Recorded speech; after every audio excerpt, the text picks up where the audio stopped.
And welcome back to Across the Board with Ian the Colonel here on hawkradio.org and acrosstheboardradio.com. And again, we constantly talk, Colonel, about how a lot of genres are in failure right now or just stale, but metal is thriving, I think, more than any other genre out there. Never dies. Yeah, and one of the top bands in metal right now, out there touring, just released a new album, an incredible album of not just new work, but of covers. As I Lay Dying, big fans of these guys, man. Paralyzed, that new song, is stuck in my head. I'm telling you, I hear it right now. And Jordan Mancino, drummer from As I Lay Dying, is with us right now. Jordan, how you doing, man? Doing good. How you guys doing? Outstanding. Good. Things are good, man. So let's talk about Decas.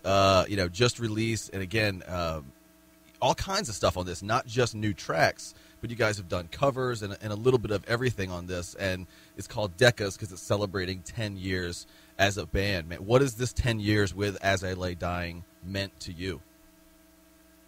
So much. First, we obviously got to thank all of our fans and supporters for helping us make it to this mark. And we hope they stay with us so we can make it to a 20-year mark. Right. I'm sure they will. And it's really bizarre. I think that we've been together for 10 years and been touring for 10 years.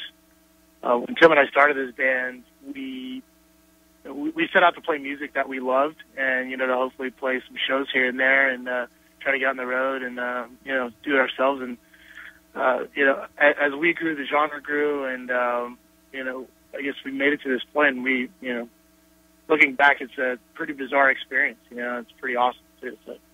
It's amazing how fast 10 years goes by when you're not really paying attention to it. Oh yeah, tell me about it. It's crazy. You said you had very little aspirations when you first started the band. You just wanted to tour a little bit.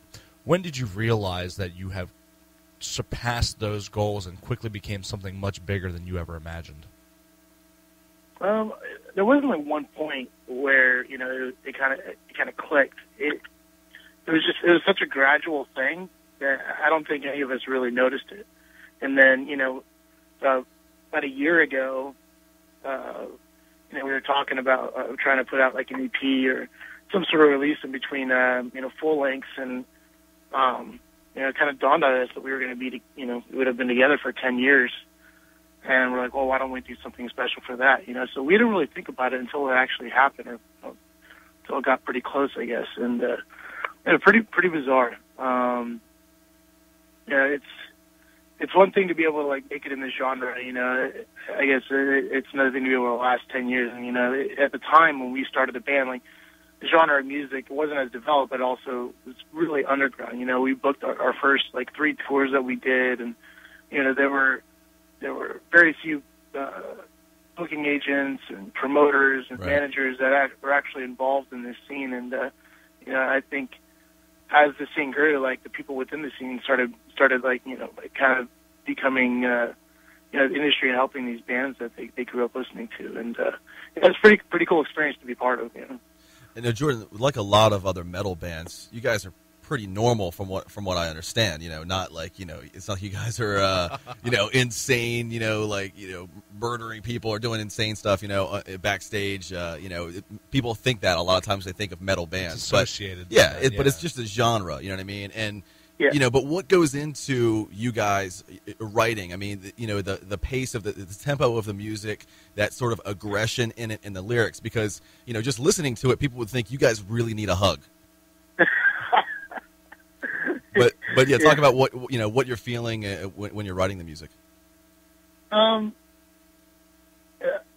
guess for me, it's like if we can write a song that makes me want to headbang or kind of I don't know, tear it up in the pit. I guess I feel like we're on the right track. I think for me, like growing up, like listening to metal bands, I love like popping a record and instantly just kind of feeling it. When you pop in a record and you're just like, wow, this is heavy. Absolutely. And you get that feeling and that I don't know what else I could call it, but just that rush. And I think when, at least for me, when I approach writing, it's one of those things where I want to feel that impact when we're writing because I know our fans will feel that. And obviously there's, I'm a lot more critical of what we're doing, than just, simply like feeling the headbang. But yeah, and I know what you mean. I think the way I would say it is when you hear something and it immediately resonates with you, whether it's your soul or your heart or just whatever. And that's one of the things I love about your band. I mean, so many great songs that you guys have put out over the years. But again, really talking about Paralyzed here, the newest one. That song immediately sets in in my head and gets stuck in there, and I love it. Yeah, awesome. Yeah, I really love that song. That's actually like one of my favorite songs we've written in a long time. I feel like, just because right out of the gate, it's just, blasting you in the face. Yeah, you're busy on that song for sure. Yeah, definitely. And that's one thing I definitely love about your music is the drumming. And as a drummer myself, I appreciate it. The drumming is, and I use a word that I don't always associate with drumming because sometimes you don't always hear it, but it's crisp. It's a defined sound. You can tell it's very technically oriented. And what makes you decide to drum that way as opposed to, there's much other ways that you can lay your drum tracks, but everything sounds so crisp. I think crisp is a good way of describing it. And I think, when I'm playing, I think of precision. I feel like that's what I guess that's the way I want to approach it. I want to be right on the money with everything. I want to be very in sync with what everybody else is doing. And I grew up listening to bands like Pantera and Fear Factory. There wasn't like they're like those bands, like they were really good at like syncing up with the rest of the band. It wasn't like a free for all where it was just like these like 16 bar like tom fills and stuff like that, which are awesome. But like it was one of those like styles and approach to to drumming that really, I guess, to use your term, resonated with me. And that's something I wanted to bring to As I Lay Dying, and I try to bring with each record.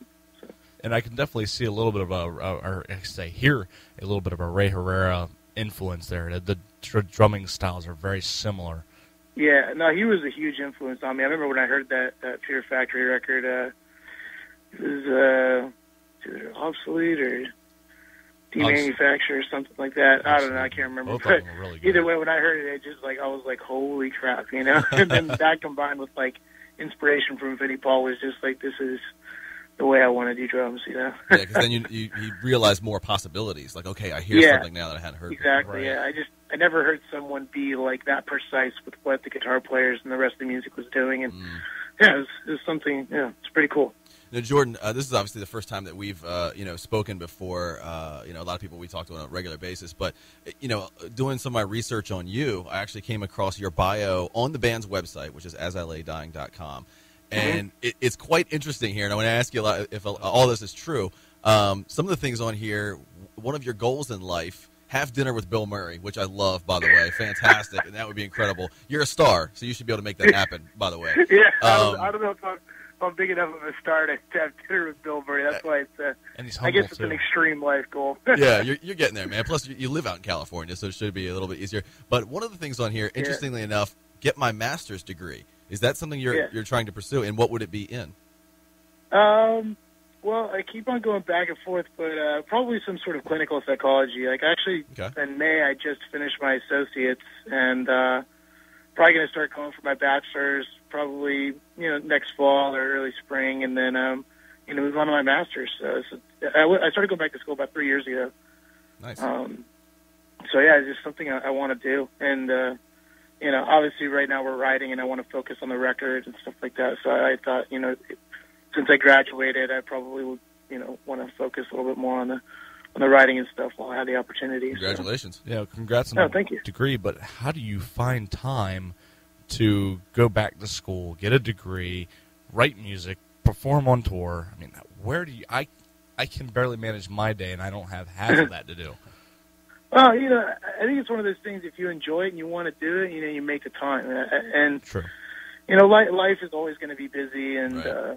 It's just about, I guess, managing your time to do the things that you want to do. And and my education is important to me, and it's become more important to me as I gotten older. And That's why I decided to go back to school. Because I dropped out of college to tour full time. And it was kind of always hanging over my head. And then just one day I'm like, I'm just going to go back to school. And it was kind of brutal at first, but I turned into a big nerd. Is what happened. Words of a smart man. I started studying subjects that I really, really enjoy, and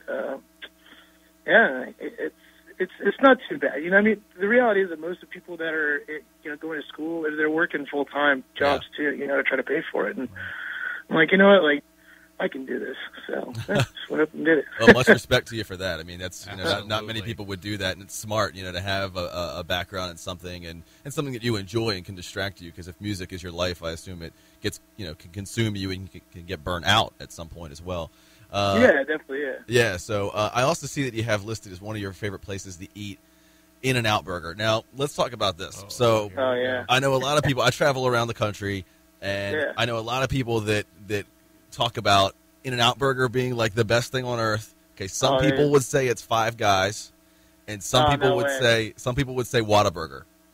Oh, no way! Those places don't even compare. Okay, see, I got to tell you, out of the three of them, I haven't had Whataburger yet. I was just in Texas, but I didn't get a chance to have Whataburger. I take In-N-Out over Five Guys. I would too. Only In-N-Out animal style though. Jordan, what do you think about animal style? Dude. Right, you have to, right?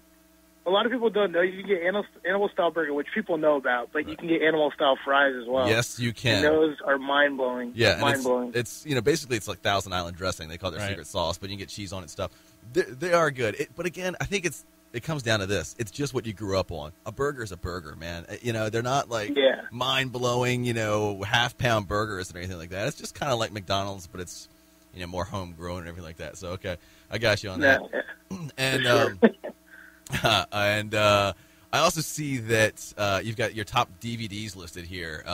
What About Bob and Caddyshack? Outstanding. What About Bob is such a sleeper movie. I can watch that movie back to back over and over again. Hilarious stuff. Who doesn't love Caddyshack? Richard Dreyfuss is so good, and obviously Bill Murray is amazing. But Richard Dreyfuss really he blew my mind in that movie. It was awesome. And I actually met him a few years ago at an event. Yeah, he was a really nice guy. Like, some people want to big time you and that kind of stuff. He was a super nice dude. Really, really good guy. I also see this one shocked me a little bit. For one thing, you have Nell as one of your top DVDs, and and you also have Les Miserables. Now, obviously, that's the famous musical. They are redoing that as a film right now. Did you hear about this? No. It's going to be a musical movie. Now, the interesting thing is Taylor Swift just got cast in it. Really? Yeah, she beat out the girl Leah Michele from what's that show? Glee. She beat out her. Hugh Jackman is in it, and Sacha Baron Cohen, better known as Ali G, is in it. Wow. Now, what do you think about that? I mean, it's one of those things I think where it's not going to be necessarily the best version of it. It's just going to sell the most tickets. What do you think about that? Being a fan of the movie, the musical. I don't know. I mean, I'm definitely interested to see. Now that's such a bizarre cast. Right. Very much so. It's very like, much so. Yeah. I don't know. That's weird. Ali G, yeah, it is weird. And another one of your goals is apparently to ask Jodie Foster what it was like to film Nell. Talk about that a little bit. You're killing him right now, E. Yeah, right. It's definitely more of a joke, obviously. That's what I thought. Yeah. But I was like, I've definitely got some jokes to tell you off air that I think you'd appreciate. Oh no. In any case, but again, let's get back to Decas, and let's talk about touring. How can fans keep in touch with you guys? Obviously on Facebook, asilaydying.com as well. Go out and get Decas. Incredible album. I've listened to it front to back, and I love every song on it, yours and the ones you guys have covered. But let's talk about touring. Where can people see you play live? Well, right now we are going to be writing a new record, and probably actually I think we're scheduled to record like April, May, and then we're heading out for summer festivals in Europe, and then we're going to be heading out on tour in the U.S. shortly after that on a tour that is yet to be announced. Okay. So. Fair enough. Definitely, everyone stay tuned for that. So it's going to be pretty sweet. Nice. Looking forward to that. Yeah, I haven't seen you guys play live yet, but I am looking forward to it. I have to ask about Decas. You guys have put together some new songs there, and you've done covers, and there's remixes as well. But how did you choose the covers that you have between Coffee Mug, Electric Eye, and War Ensemble? Those are great, great songs. Why did you choose those? Well, each song kind of had a different reason. We put the Slayer song on there because we actually had recorded it for a video game soundtrack, and after we finished it, we were like, man, this came out so good. And we're obviously huge Slayer fans, and like, well, why don't we put it on the record, you know? And that kind of snowballed into like doing all the covers for that album. And then Judas Priest came up. I think it was Phil proposed the idea, and we were all pretty stoked. We're like huge fans of Judas Priest, and it's a very guitar-driven song, and very much, kind of going the more heritage route, you know. So we wanted to, pay our respect to Judas Priest and try to record a cover and obviously put our As I Lay Dying twist on it. And then Coffee Mug was just one of those things where like, let's do Coffee Mug because it's like such a short song and it just kind of blasts you in the face and it's just a lot of fun to record. So, we also wanted to pay tribute to like the punk bands, growing up in Southern California, punk music and was, no matter who you were, it was a huge part of your life. It was it was in the social fabric of this city. And, so we thought it'd be pretty cool to record like a Descended song and, which is funny because we're actually talking to Bill Stevenson about producing our next record. And, so that was kind of cool. Like he actually didn't know we recorded it. And, before we spoke with him, he put on the record and was kind of blown away that we recorded Coffee. Like he was pretty stoked. Yeah, and you guys have actually toured with some punk bands as well. Story of the Year, Senses Fail. Senses Fail, good friends of our show that have been on before, that kind of thing. And, I'm sure you guys are big fans of like Strung Out, a lot of those bands that came out of that scene from back then. When you, another friend of the show, Strung Out, name dropping for some reason here.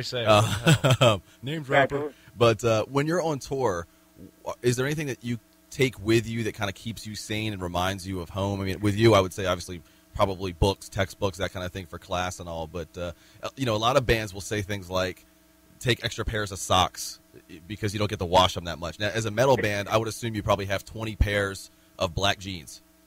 Yeah, that's true. Over the years I've become a pretty good packer. Okay. And I actually pack to never need laundry when I'm on tour. So I pack. I see how many days we're going to be on the road. And I pack that many pairs of underwear, that many pairs of socks, that many shirts, and then, a couple pairs of jeans to switch out, from day to day. And that's it. So I found that doing laundry on tour is actually more time-consuming and more expensive than just buying new underwear and new socks. You go to Walmart, you buy a pack of underwear for like, $4 or something like that, and a pack of socks for $4. And then you have to go to a laundromat, and it takes you, $2 to wash them and $2 to dry them, and then if you're lucky, the dryer actually works and dries them in one cycle. Yeah. But usually you have to pump like $8 in that thing to get your clothes dry. So I'm like, screw it, I'm just going to buy a bunch of underwear and socks and just take a pair for every day. The life of a rock star. I can't even pack for 4 days without having everything. Right. And I'll tell you this: if I was in my local Walmart and saw the guys from As I Lay Dying in there, I'd be like, this is pretty sweet. Yeah. The world, is going to end in 10, 15 minutes, the next 10, 15 minutes. What are the last musical notes that you want to hear or perform? Last song, yours or anybody else's, that you want to hear or perform? Let's see. I could go with the most obvious answer and do the final countdown, but I don't know if I go that route. Yeah, right.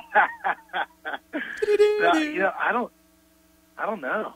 Gosh, that's tough. I probably would want to go out listening to like Frank Sinatra or something like that.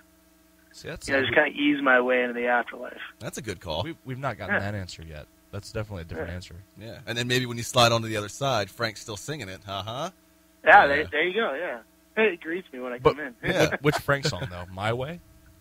Yeah, I did it my way. That would be nice. Yeah, that would probably make the most sense. Yeah, I think so.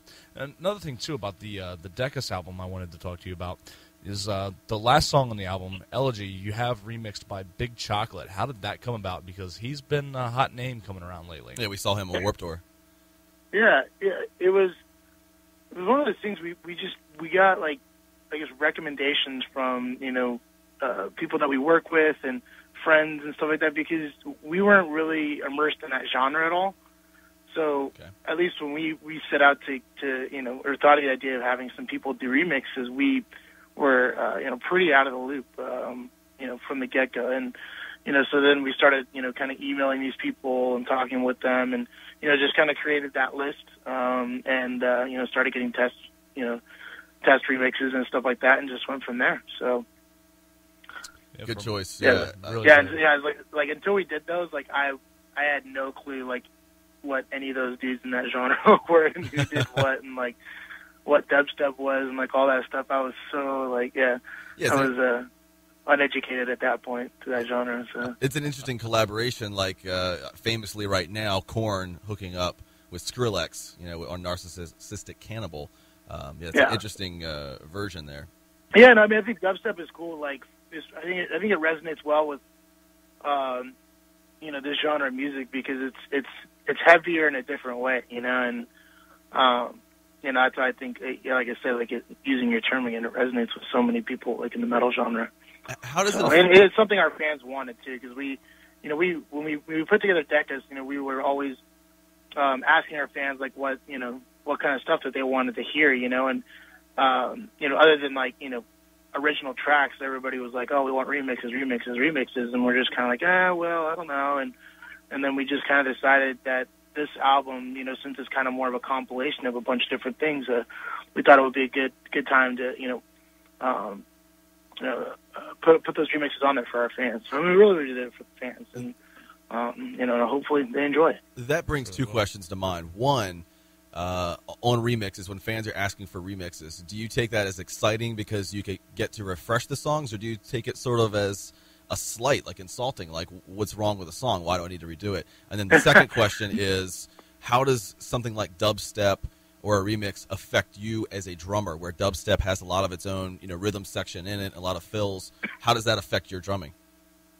Well, I mean, we're never playing the tracks or anything like that. Like, I mean, as far as like just what they're the kind of like stuff that they're presenting, like it's kind of cool. Like it's cool to hear like anybody's interpretation of our song, and so it's an honor, right? Yeah. Yeah. So I mean, I think just that part of the process was cool for me. Just giving someone a song and being like, oh, here, remix this, and just give me your take on it, and it's kind of cool. So. I like it. I agree with that because I can see where just hearing how someone else interprets it. I know that's why a lot of people don't tell the stories behind lyrics of their songs, is they leave it open to interpretation because what it means to you may not be the same as what it means to someone else. Yeah. That's a good point. Well, again, Jordan, we appreciate the time. Jordan Mancino, drummer from As I Lay Dying. Decas is out right now. Go get the album. It actually has 3 brand new songs on it, and then remixes and covers. It actually came out last November, out on Metal Blade Records, and looking forward to this new album, Unyet Named. And what month did you say it might come out, or what season? Summer? We're looking probably like end of August, early September. But I mean, who knows? It might get pushed back. But that's the idea. So nice. We're looking forward to it, man. We are huge fans. Absolutely. And, definitely, folks. AsILayDying.com. Check them out on Facebook. See them live. I'm telling you, we haven't got a chance to check it out yet, and I'm upset about that, and plan to see you guys this summer for sure. But from what we hear on the albums, everything we love, so it's got to be even better live for sure. So I agree. Decas, go out and get it. Get the whole album. Don't just buy Paralyzed, but Paralyzed is awesome. Check it out, and you can stream it. And we'll be back in a few minutes here with Ian the Colonel and Across the Board on hawkradio.org. And acrosstheboardradio.com.